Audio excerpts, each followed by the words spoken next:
Buenos días. Han sido días muy intensos, pero yo me he disfrutado bastante también y hace calor aquí, ¿no? Pero yo no sé si es el calor de Lanzarote o es el calor del espíritu, pero este es de África. Del espíritu de África. Bueno, nada, quería dar las gracias realmente por la oportunidad de poder compartir. No somos nadie especial, pero yo creo en lo que predico y que somos gente ordinaria con una llamada extraordinaria. Y esto no va de capacidades, de que somos muy listos o no listos, va de que es un Dios bueno, que tiene todos los recursos y que nos los da. Y en eso tenemos que descansar. Me han dicho también que esté un minuto de espera, no sé dónde está Irán por ahí. Ah, vale, muy bien, estamos compenetrados. Mirad, vamos a hablar sobre el Evangelio de Juan. Vamos a mirar la última parte del capítulo 20 y el capítulo 21. Quería hacerlo, pero para no hacerlo muy largo. Pero acordaos, se puede hacer incluso con sermones. Cuando tengamos un estudio bíblico, hay 6 preguntas que podemos hacer, que podemos prepararlas de alguna manera para hacerlo participativo y que no sea aburrido. La primera, cuando leemos un texto bíblico, ¿cuál es la primera pregunta que podemos hacer a la gente? ¿Qué me ha gustado del texto? Del texto, no lo que me ha gustado del helado que he tomado hoy, del texto. Lo segundo, ¿qué no me ha gustado o qué no he entendido? Y no tenemos que tener un experto, entre todos, la comunidad enseña a la comunidad. Es curioso. A veces los pastores somos muy pesados, siempre tomamos la palabra, queremos hablar, pero la comunidad enseñando a la comunidad. En la Nueva Jerusalén no va a haber pastores, dice, y unos hablarán a otros. No hay jerarquía, no hay nada, es uno enseñando a otros, y tenemos que seguir. Yo creo que la iglesia del siglo XXI es de esto, es mucho más comunitaria, es todos enseñando a todos con el hambre de la palabra para compartir, para dar. Como decía Ángel ayer, vamos a ser Mar Muerto o Jordán. Lo que recibimos es para darlo o para mí. Pues tenemos que saber también eso. Lo que Dios nos ha dado es para compartirlo, para bendecir a los demás. La tercera pregunta. ¿Qué aprendemos sobre en el texto, sobre las personas? ¿Qué nos dice el texto sobre las personas? La cuarta pregunta. ¿Qué nos dice el texto sobre Dios, Jesús o el Espíritu Santo? No son cosas muy difíciles. Todo el mundo puede observarlo. La quinta.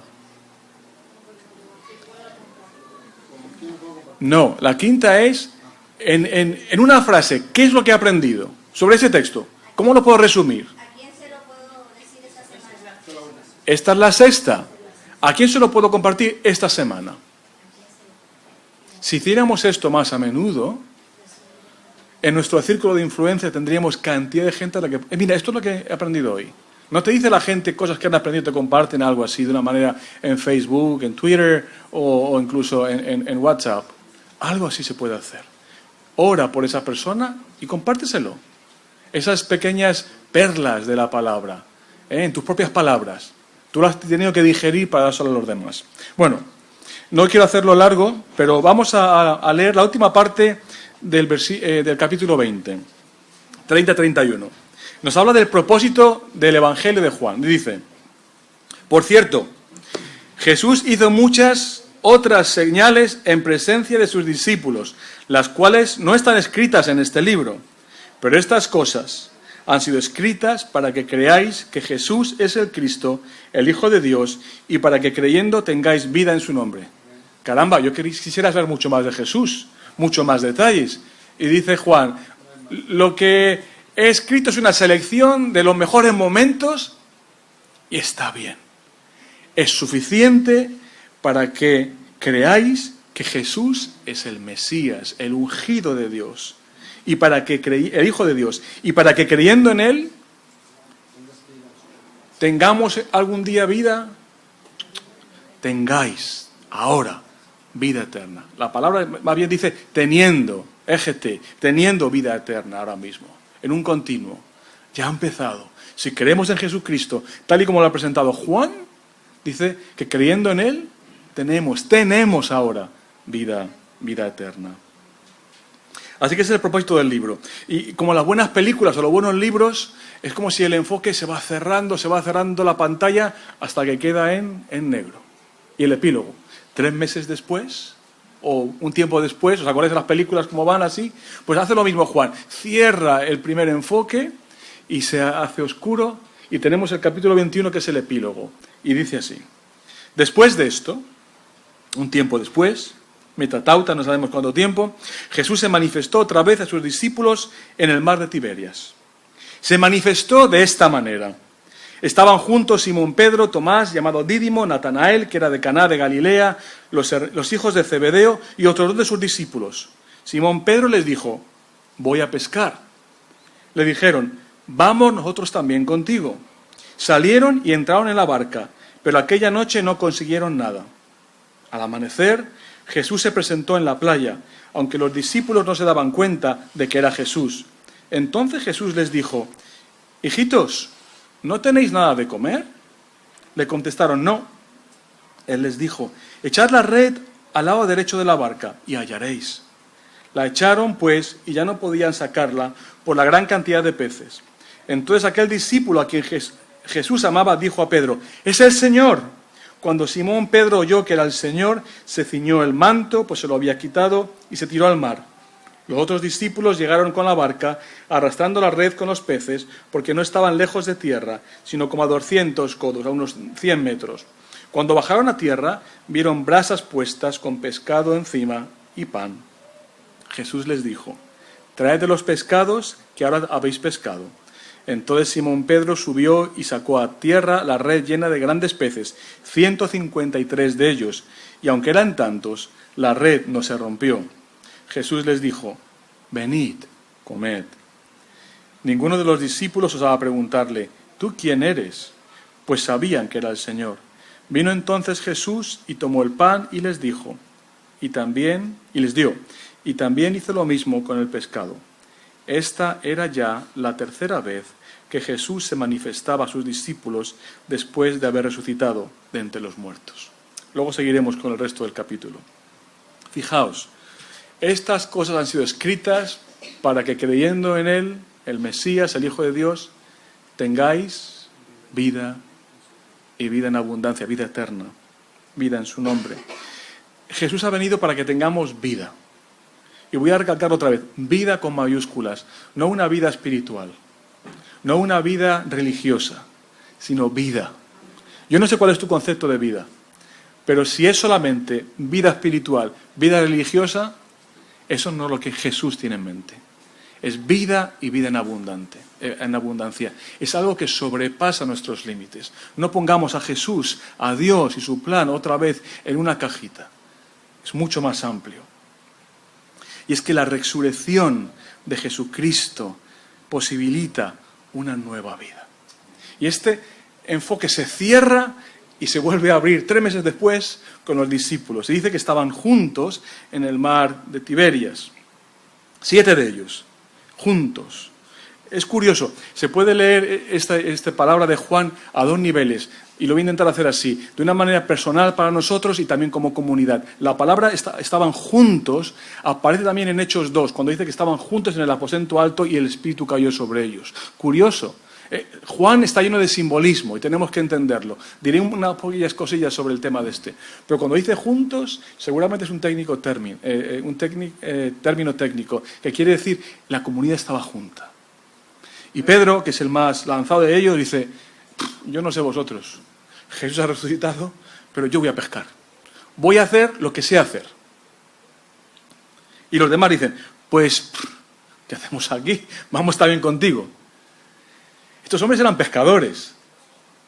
Durante un tiempo habían aparcado las redes para ser pescadores de hombres. Y después de la resurrección, Jesús ya no está entre ellos. ¿Qué hacemos ahora? Y dice Pedro, pues yo vuelvo a lo mío, a lo que se hace. Y los demás, pues si este que es el más lanzado lo hace, nosotros también. Y van. Y salen con la barca. Pero aquella noche no pescaron nada. ¿Qué pasa? ¿Que después de la resurrección se volvieron tontos? ¿Pescadores ineptos? ¿Por qué? Aquella noche, Juan utiliza la noche siempre como lugar incompleto de traición a Jesús, el lugar donde se traiciona. De alguna manera está diciéndonos, esa noche, en sus propias fuerzas, los discípulos no tienen fruto. Al amanecer. Juan, cuando habla del amanecer, habla de un nuevo día, habla de resurrección. Esa noche no consiguen nada, pero al amanecer Jesús se presentó en la playa, aunque los discípulos no sabían quién era. Y les hace una pregunta que en griego se sabe que la respuesta va a ser no. Le dice, hijitos, ¿a que no tenéis nada de comer? Sabe que iba a ser no. Y dicen, no. Dice, ahí no, allí. ¿Qué nos quiere decir Juan con esto? Otra vez, vuelvo a lo mismo. ¿Es que los discípulos, pescadores profesionales, eran tontos de repente? ¿Ya no sabían leer los signos? ¿Ya no sabían leer el mar? No. Que la resurrección de Jesús posibilita una nueva vida, en la que ya no nos tenemos que buscar la vida nosotros. A nivel personal quiero hacer esa aplicación. ¿Qué significa la resurrección de Jesucristo en nuestra vida? ¿Que dejamos de trabajar?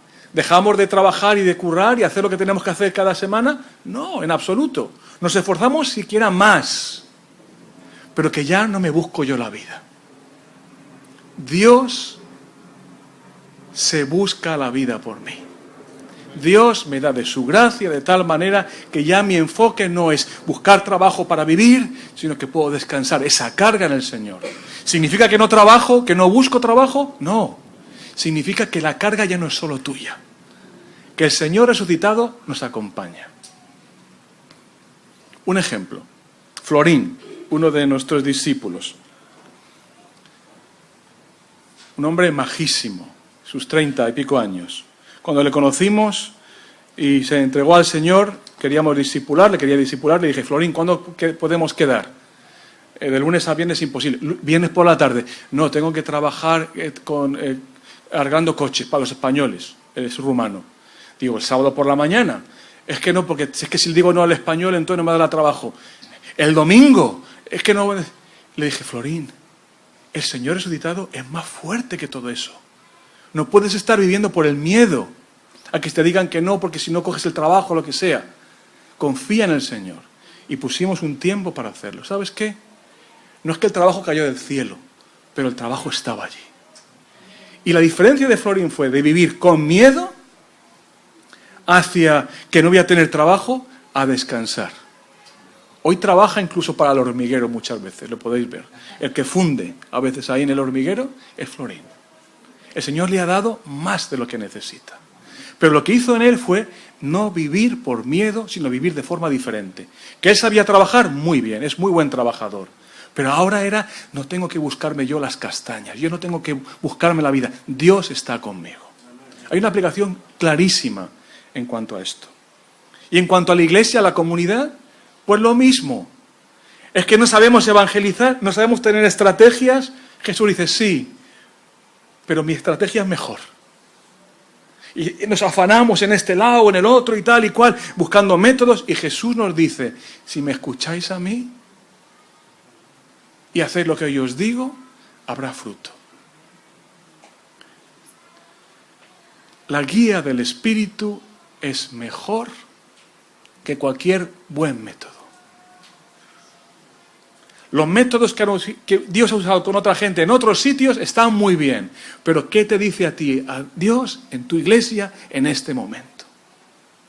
O vivimos de las tradiciones, de lo que nos dijeron, o escuchamos la voz de Dios y su gracia.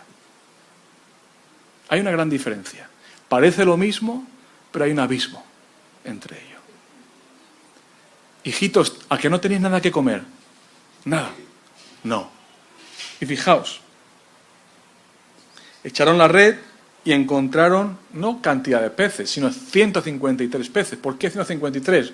Algunos autores hablan de que eran quizás todos los peces conocidos en ese momento. Es decir, había de todo. Pero por su acción como iglesia, como individuos, por buscarse la vida, no. Por la gracia de Jesús. Porque que yo sepa, Jesús no fue entrenado como pescador. Pero es Dios. Nos conoce íntimamente. cuando el lanzado de Pedro oye que es el Señor, ¿qué hace? Ya antes lo estaba diciendo alguien, de caminar sobre las aguas. Esta vez ya no duda. Señor, ¿eres tú? Me pongo el manto, que no sé para qué se lo pone, estaría mejor con un calzoncillo o algo así. Se lanza y llega el Señor. Y cuando llega a la orilla, ¿qué se encuentra? Os pregunto. ¿El qué? Había peces en el... Pero peces en la brasa. ¿Qué nos quiere decir Juan con esto? Que la gracia de Dios va por delante de nosotros. Que nos queremos buscar la vida, que queremos. Y Jesús nos dice, yo voy por delante. Mi provisión va muy por delante. Siempre lo digo esto con temor y temblor, porque mi propia experiencia no puedo traspasarla a los demás. Pero yo veo cómo Dios provee en mi vida diariamente. Y que cuando lo tengo a veces creo que es mío y lo quiero agarrar como si fuese mi posición, mi trabajo, mis horas. Y el Señor me dice, ábrelo otra vez y te daré más. Pero es como si en la vida creemos que tenemos derechos a la gracia de Dios. Y lo que es regalado de repente ya no es regalo, ya es mío. Y más, Señor. Y el Señor dice, si es regalo, abre, relájate. Iglesia, todo lo que tenemos es lo que se nos ha dado.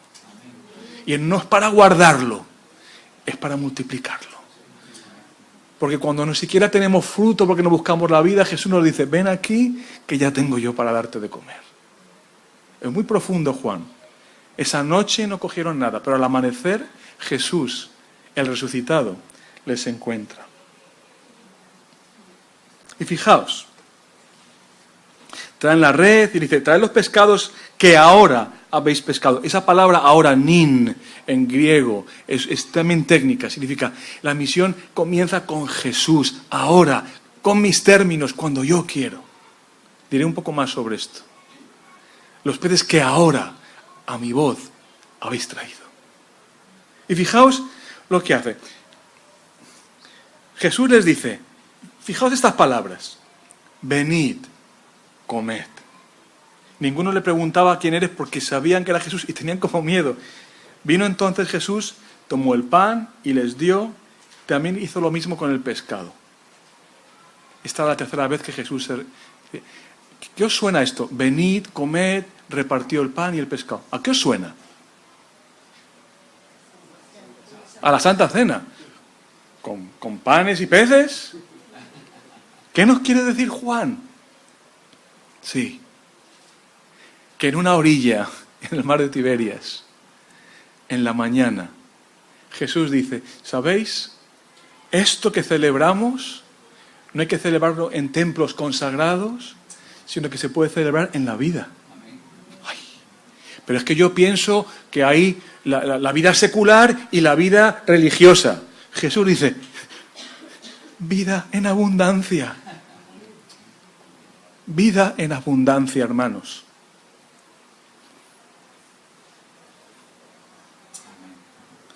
Que no hay diferencia entre mi trabajo, entre mi ver la televisión, que no hay diferencia entre mi vida normal y corriente y mi adoración a Dios. Que todo es vida regalada por Jesús. ¿Y por qué no comprendemos esto? ¿Por qué nos cuesta tanto? Y queremos sacralizar lo que ya está sacralizado por Jesús. Que caminamos en tierra santa. Porque Jesús está yendo por delante de nosotros. ¿Cuándo entenderemos esto? Que Jesús rompe barreras. Que la última noche celebra con sus hermanos, los que le van a entregar incluso, en una casa, no en el templo. Y que celebra algo parecido a la Santa Cena, nos dice Juan, por lo menos así lo pone en sus palabras, en la playa.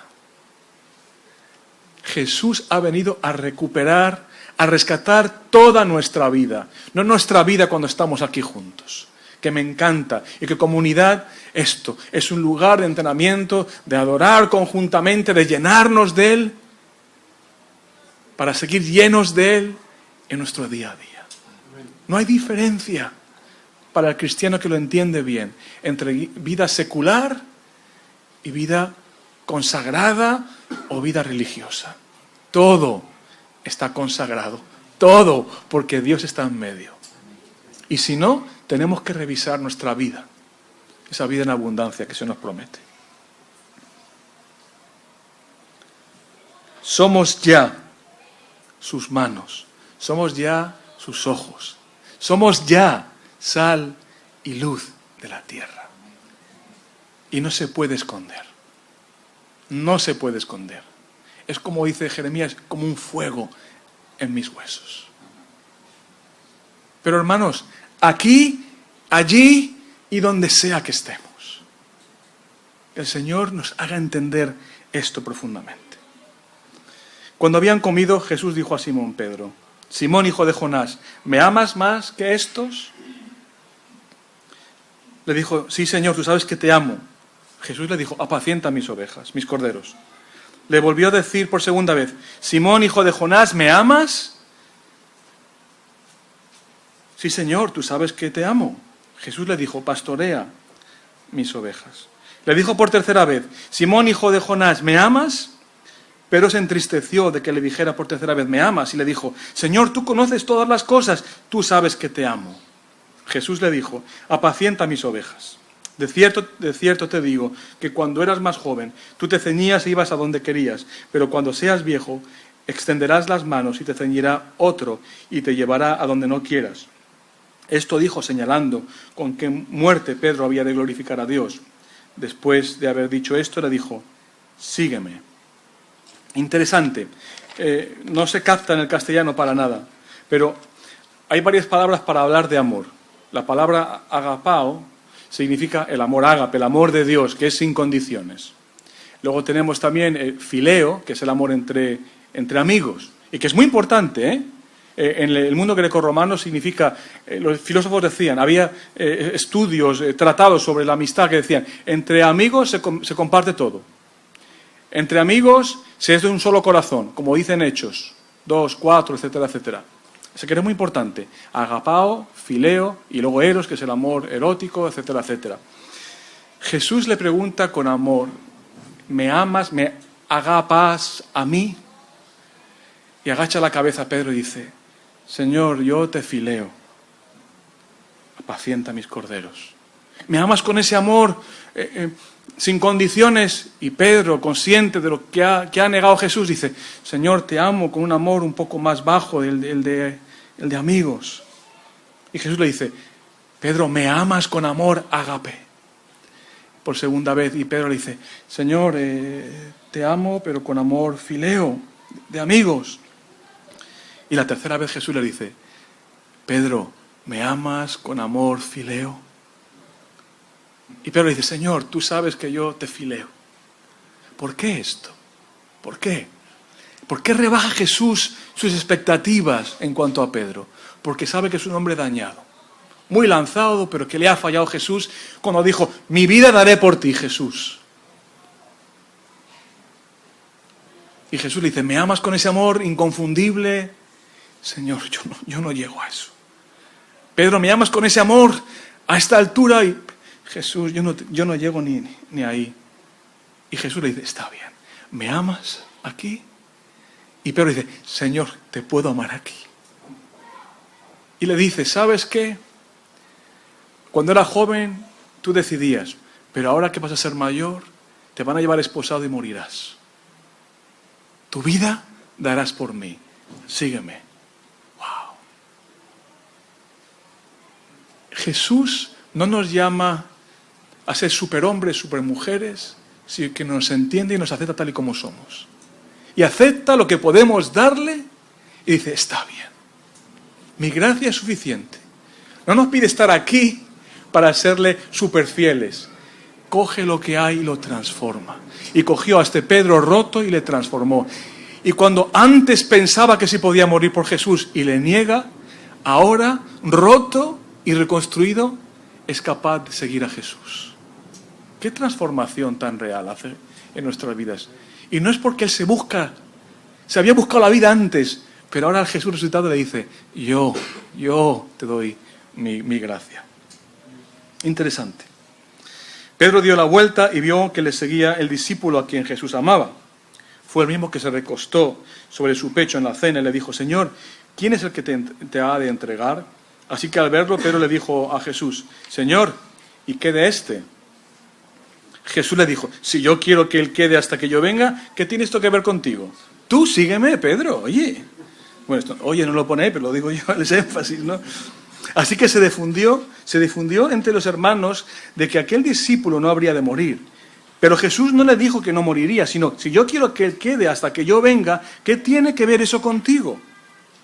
Este es el discípulo que da testimonio de estas cosas y las escribió. Y sabemos que su testimonio es verdadero. Pedro, otra vez reconstituido, transformado, dice, ¿y este? Al que tú amas tanto, ¿este tiene más privilegio que yo? Y dice, no, Pedro, tú y yo, relájate. A veces somos muy dados a comparar. Y cuando otras personas tienen más éxito en el trabajo, o queremos siempre ser como alguien ahí, como nos presentan estos héroes y heroínas, los actores y actrices, como si fuesen superhéroes y tal y cual. Les quitas el polvo, el maquillaje, son como nosotros. Hacen lo mismo que nosotros, lo mismito. Con más dinero, pero igualitos que nosotros. Pero hemos sucumbido tanto a la imagen, al comparar. Y que en la iglesia, que si esta iglesia tiene más programas, tiene más gente, que no sé qué, os comento. El lunes estuve cenando con Norberto Quesada. Norberto Quesada es un pastor cubano, no sé si le conocéis, presidente de una denominación. Y le conocí en Estados Unidos en julio y estaba en casa y le pregunté, Norberto, ¿cuántas iglesias tiene la convención evangélica Pinos Nuevos? ¿Cuántos creéis? Bastantes. ¿Cuántas creéis?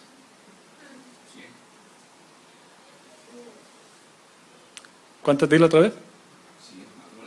100. 50.000. Y yo me encogí. Digo, Señor, ¿por qué no haces esto en España? Yo no llego a 50 miembros. Él tiene 1000 iglesias por cada... Señor, envidia de esto. Y Señor a mí me dice, tú sígueme en tu terreno. Cuando el Señor diga aquí y haya 153.000 peces o lo que sea, será el momento. Pero entre tanto, tú sígueme.